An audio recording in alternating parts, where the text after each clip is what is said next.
Hello, everyone. I am pumped to introduce you all to George. This is George Evans. He is a personal trainer and online coach from Brighton, England.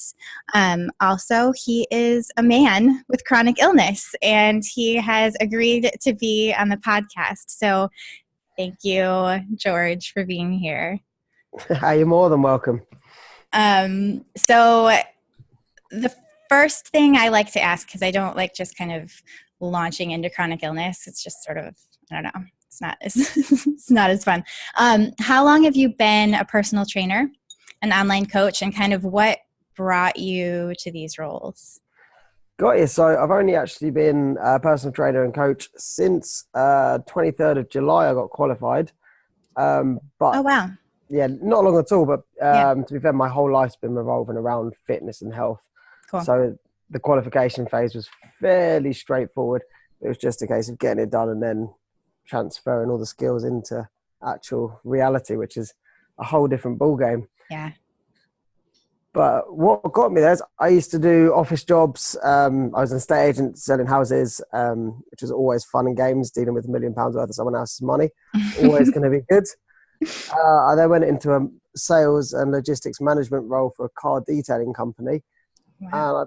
And pretty cool job. Yeah. But I just found myself working 60 hours a week. Wow. My health was deteriorating and just miserable.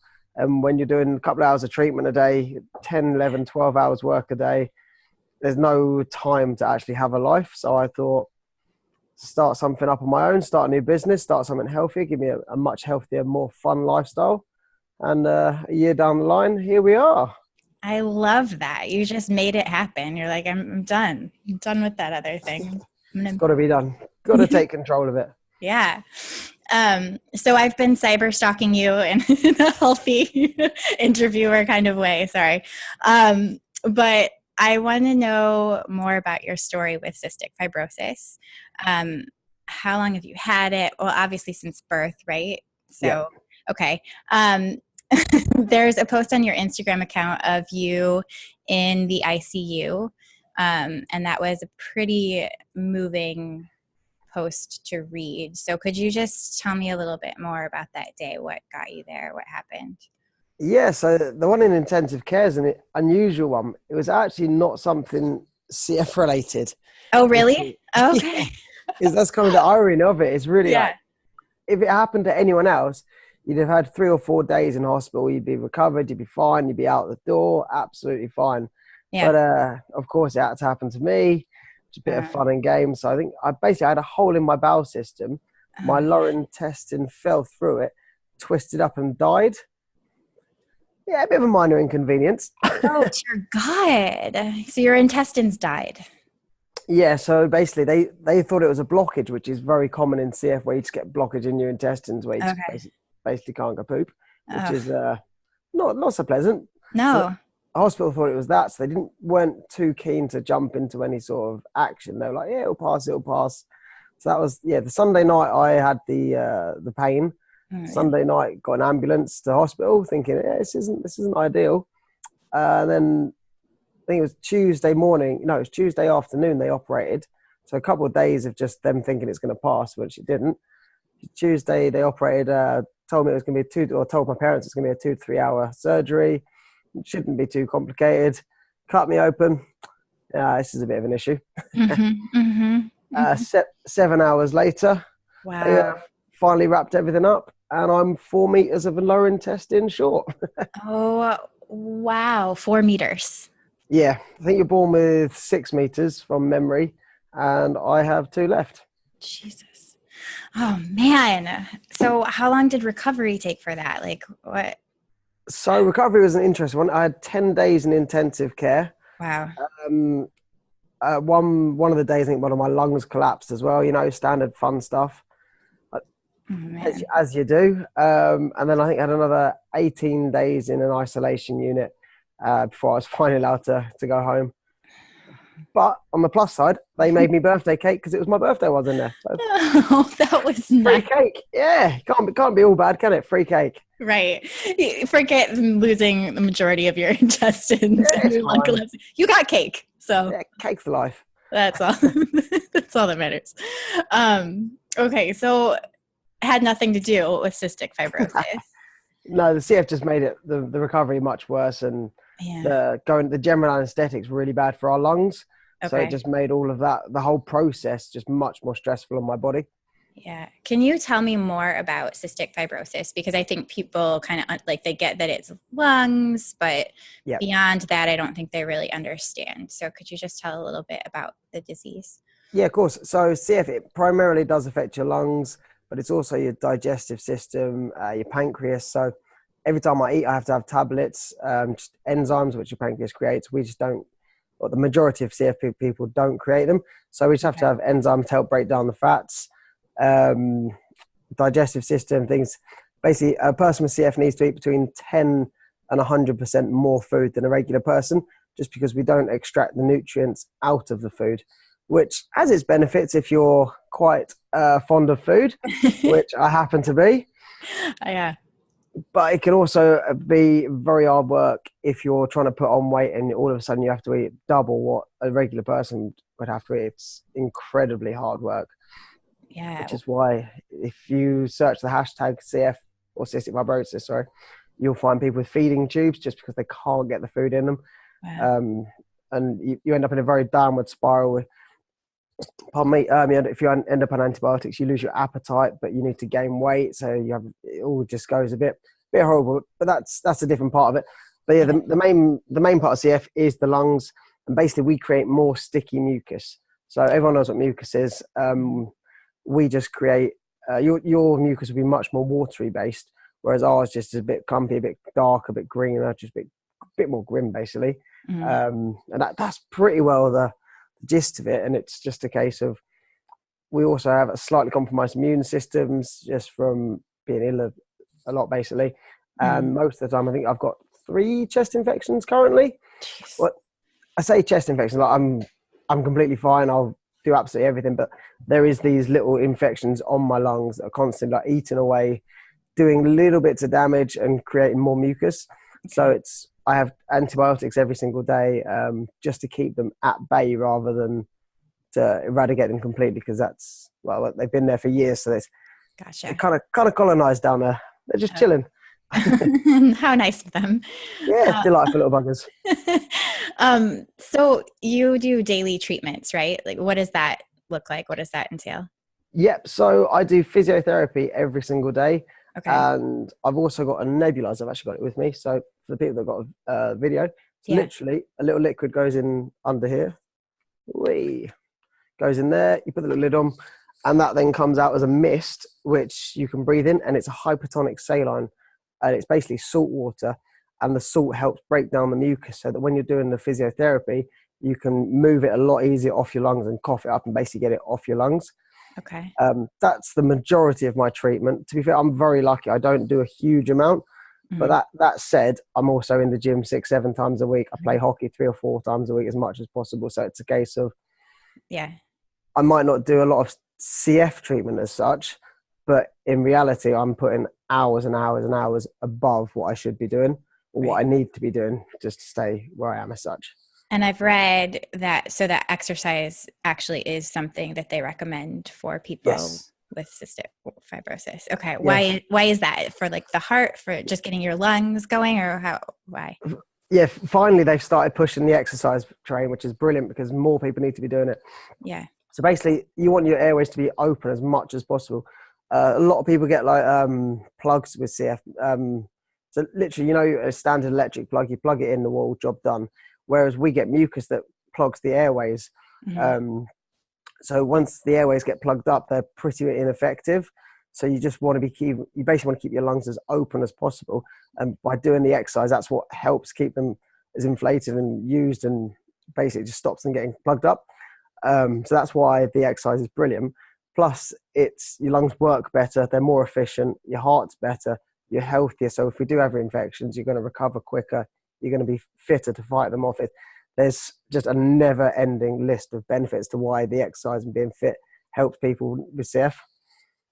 So you're in the absolute best job you could be in for what you have. Yeah, it's taken me a while to get it, but I am eventually. Yeah. It's funny because like I'll see you're on your stories like in the hospital, and then like the next story you're like lifting like hundreds of pounds or like doing all this crazy stuff in the gym. I'm like, well, how is he doing that? But it makes a little bit more sense now. Yeah, I get, my problem is I get bored easy. So I Yeah. literally, I've not been in hospital since 2017. Okay. But I say that, literally I got out of hospital last week. So I had a midline put in my arm, 4 days in hospital. They start the antibiotics there. I then moved back home with my parents and they become my nurses. So Okay. they were giving me antibiotics through this tube in my arm. Really, really weird scenario. Don't get me started on that one. Okay. But they'll give me the antibiotics. And then basically it was only twice a day. So I was very fortunate. Usually when I'm in hospital, it's 3, 4, 5 times a day that you have antibiotics. But where it's only twice a day, it's like 8 o'clock and 8 o'clock in the morning, 8 o'clock at night. So it enabled me to, I could still work, I could go to the gym, I could see friends, I could have a lifestyle around it. That was purely very lucky due to the antibiotics I was on. It's basically all the antibiotics that they need to be given at different times of the day. Some of them will need to be done 4 hours apart, 6 hours apart, 12 hours apart. It all depends on which ones they are.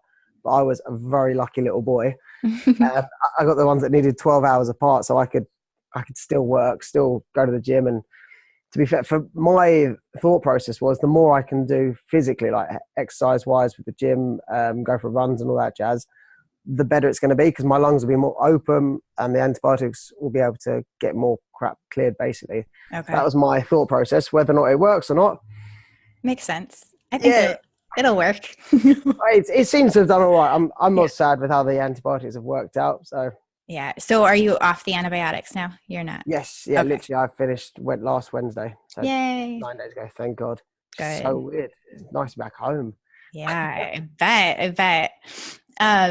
So I'm going to shift our conversation a little bit because the reason I sought out talking to you, yes, because you have a chronic illness, but also specifically because you are a man, because I was looking into sort of like, I don't know why it just dawned on me all of a sudden that like I've experienced, I don't know, issues with like identity and who I am as a woman and just all of that. And then it just dawned on me that I bet men probably go through some of the same things, but I'm not one. And so I want to know more about it. So I did some research and I ran into this issue. And it was that there are not many men who talk about it. Like you're a rare occurrence, I'd say, on social media, like somebody who's like, I have cystic fibrosis. This is what I deal with all the time. And like, I'm just seeing that there aren't a lot of men talking about it. And I've read some articles on how like a lot of them feel like it's emasculating to like admit that you have this illness. So, what are your ideas on this? I mean, am I completely way off? Did you go through any of those feelings? Do you see this happening? I don't know. For me, it's a tricky one. Like, so Yeah. my things, like I struggled more of it with a kid as I have than I did with an adult. Sure. But that was partly because of my diagnosis. So basically, I normally with CF you're diagnosed in 1 and 3 months. Okay. I wasn't diagnosed till I was 4. So as a 4-year-old trying to do all these treatments, like you're put on like, imagine like a block of cheese. You know the little cheese wedges you've got? I've got like a miniature sofa size one of those that I used to have to lie on and have percussion. And as a 4-year-old trying to get a kid to do that, I didn't understand it. I hated it and just raged everywhere. A lot of anger in my little childhood. So as a kid, I never understood it. And it wasn't really until I was 20 something, then I actually started to take care of myself. It just wasn't something I ever wanted to accept. And I think that was what a lot of men do, is we just shovel things to the back of our minds and just carry on. Do as we're told, get it done, treatment wise, and then move on. I think that seems to be the easiest way for us. But like there is loads of like mental issues that do come with it. I guess I'm a little bit fortunate. I had some really, really bad times after the surgery. Basically, I went from having a lung function of 100 and something percent, 105, 106% or something, to a lung function of 30 when I had my surgery. Wow. yeah, it was pretty grim. So all the work I'd put in basically just got completely wasted. I mean, don't get me wrong, it's gone back up, but it's taken years, and literally, it's 7 years later, and I think I'm at 70 something percent of 66% it was last week. So it's a lot of the issues are kind of more to be with not dealing with the small issues, and then we shelve everything, and then it's things just build and build and build. I think men have a lot more depression in things with CF than women do. Really? And it's probably, that's probably not true as a fact as such, but it's more, there's like, we all see the suicide stats on men and women, but men just don't talk about it. And then when something does happen, it's brought to the spotlight rather than as you were saying, there's not many men that talk about things on social media, but women are much more open with it. So when a woman says something, people aren't so surprised. Whereas when a man says something, it's, oh shit, take notice, sort of thing. Yeah. that seems to be the common gist of it. But I mean, I've been lucky. I've been really, it gets you down. Like you always have the what if, what would my life be like without it? Where would I be without it? There's loads of thoughts that come with it. But at the same time, it's a case of, yes, it's crap.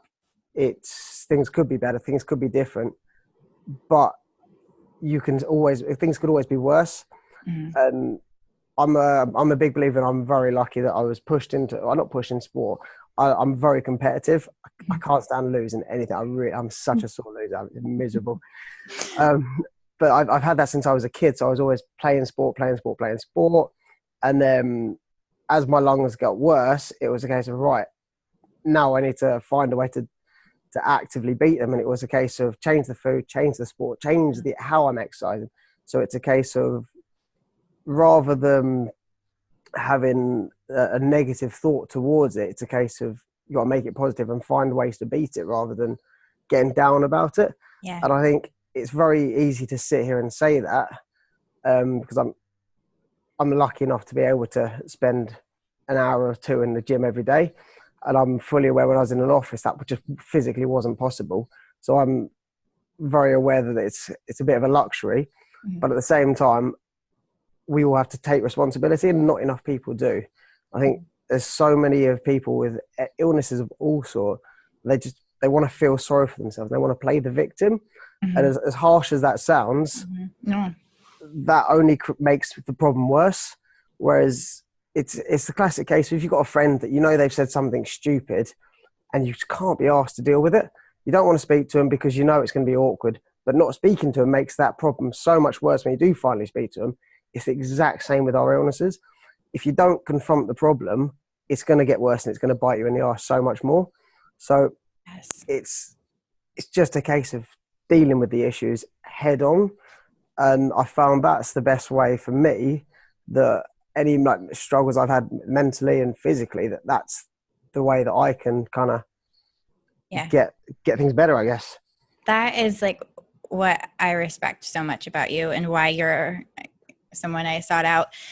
I don't just seek out anybody with chronic illness.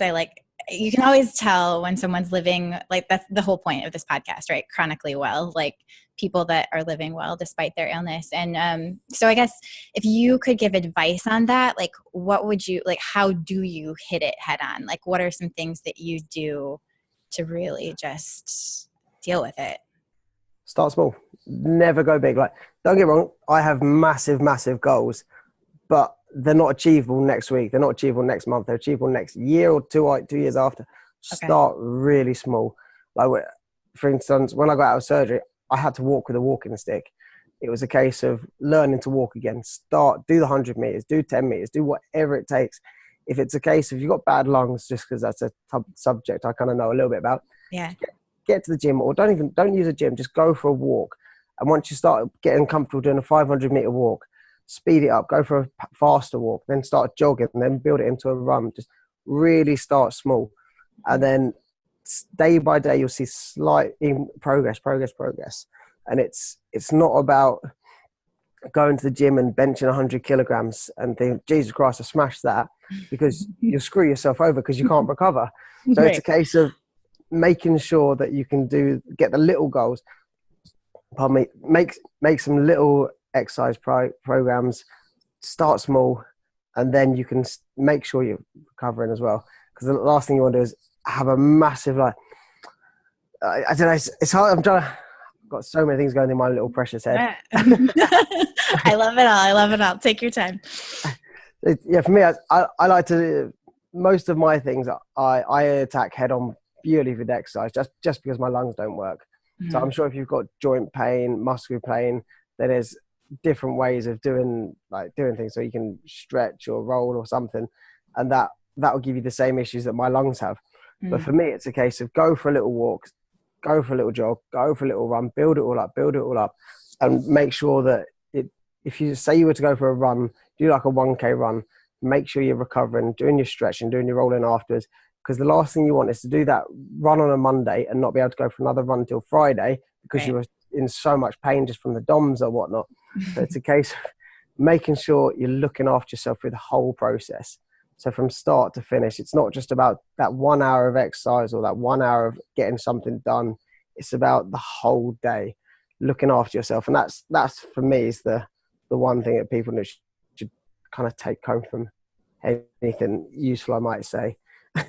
I like it. And I think it hits on the victimhood thing you were talking about. Like, you're not a victim if you're taking your power back in small little incremental steps. That's cool.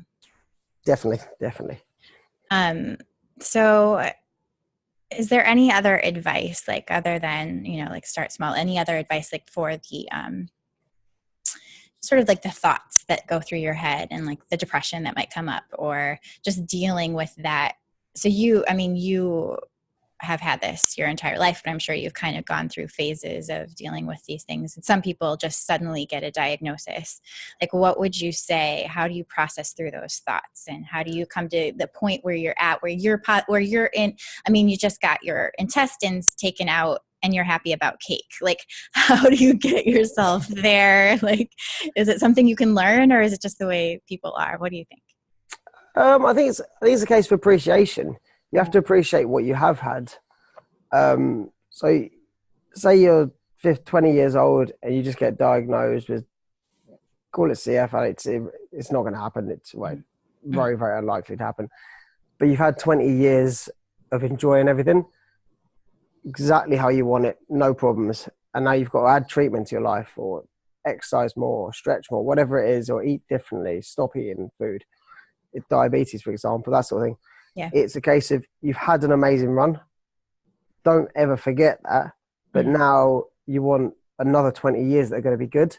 Mm-hmm. It's give yourself longevity, protect your own future, basically. Don't shoot yourself in the foot. We've literally got one body.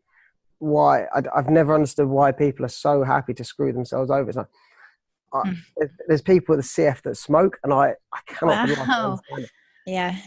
It baffles me, but it's a case of, if you do get diagnosed with something, I'm not going to sit here and tell you it's not shit, because it is. It sucks. But you've had X amount of years that have been brilliant, and now you've just got to kind of appreciate what you have had and think, how much worse could things be? Like, whenever you've caught it, hopefully you've caught things early or whatever it is, but things could always be worse.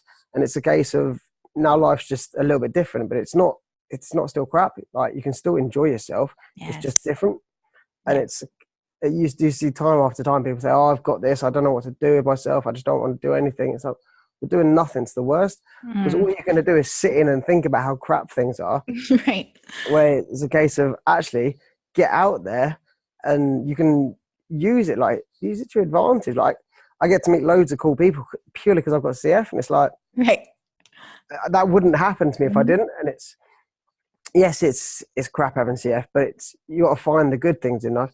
Ignore the negative stuff. As long as you're looking after yourself, do all the treatment, and then get on with life, I think.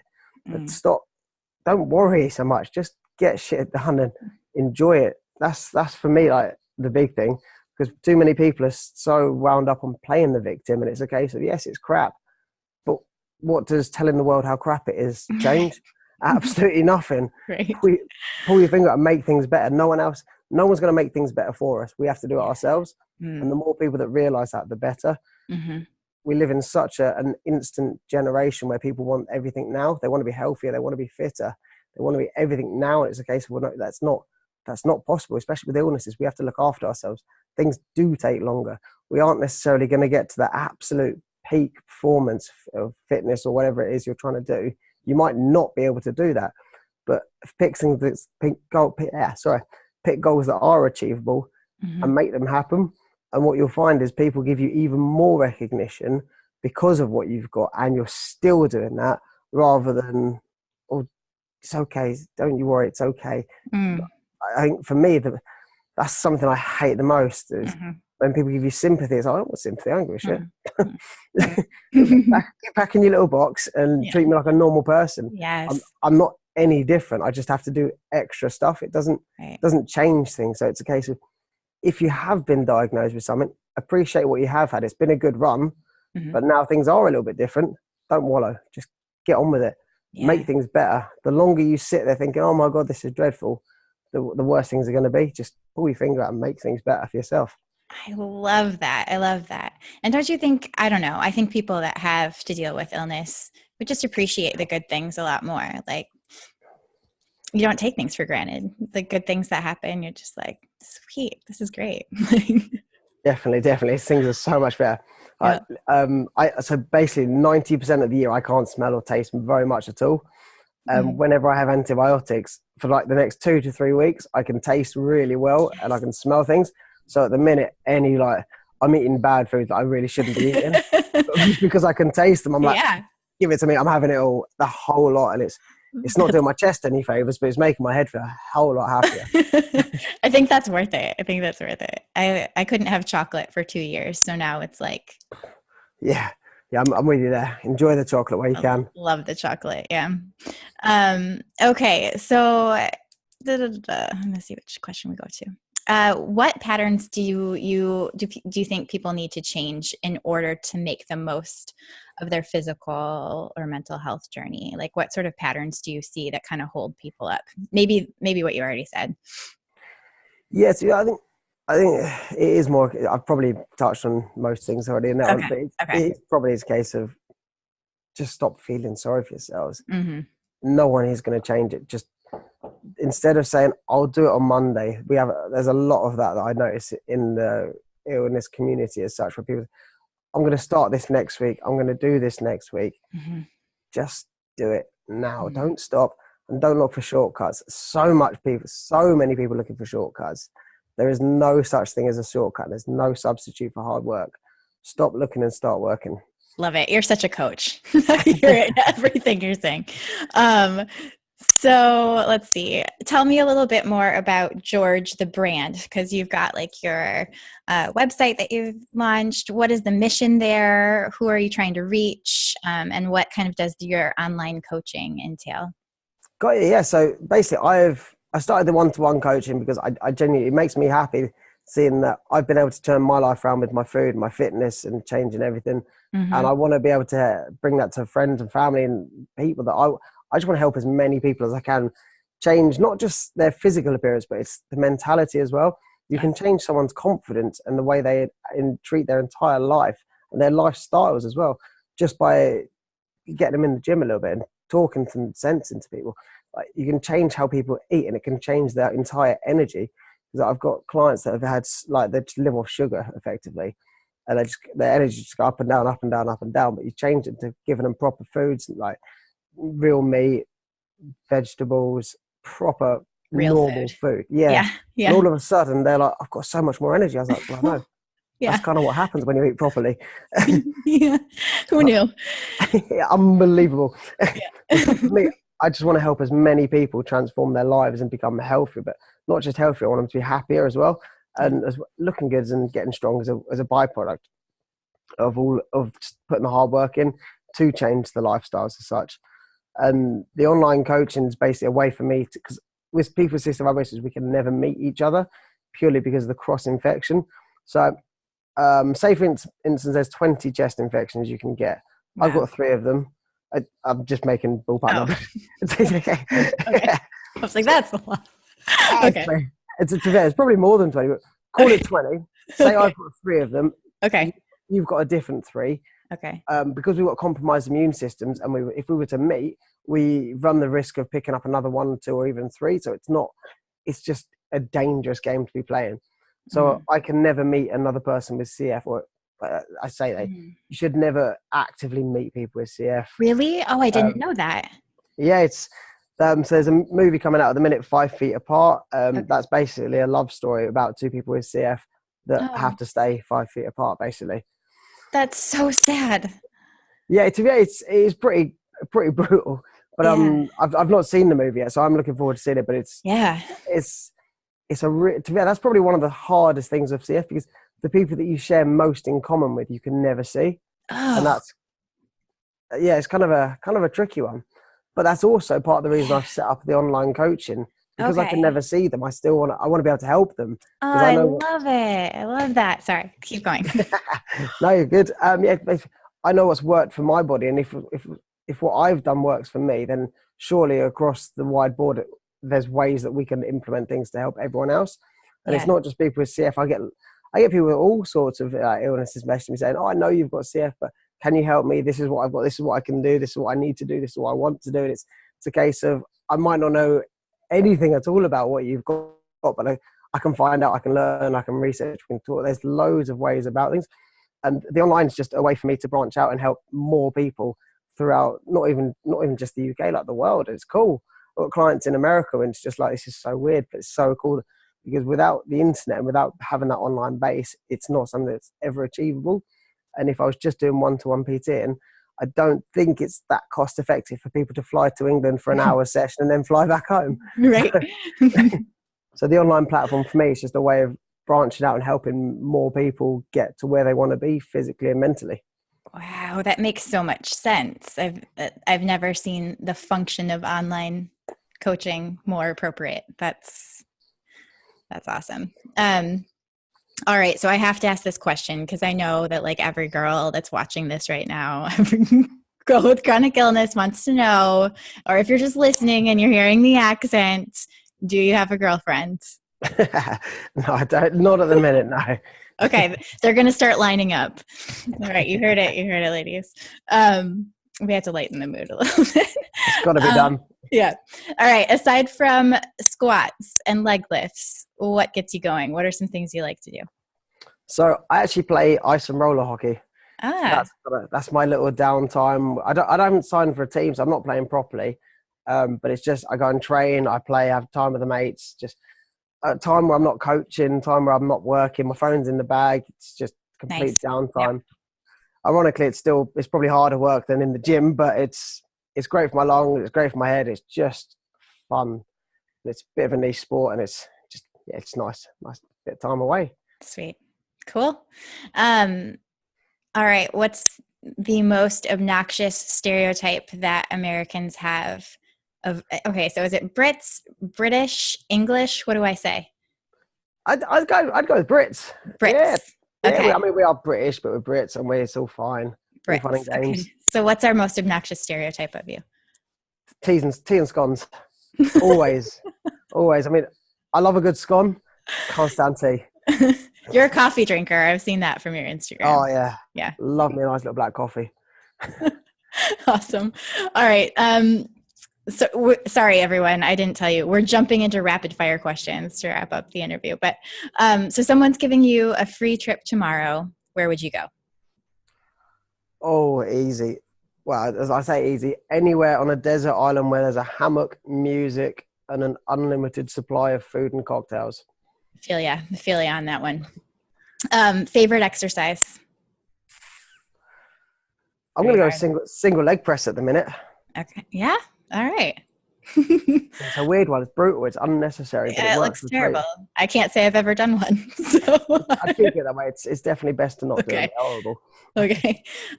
Your least favorite? Squats. I've got really tight hip flexors, and my body just hurts every time I try them. I don't like them either. I don't like any exercising. One food so one food suddenly is good for you that is currently terrible for you. What would you pick? Cheese.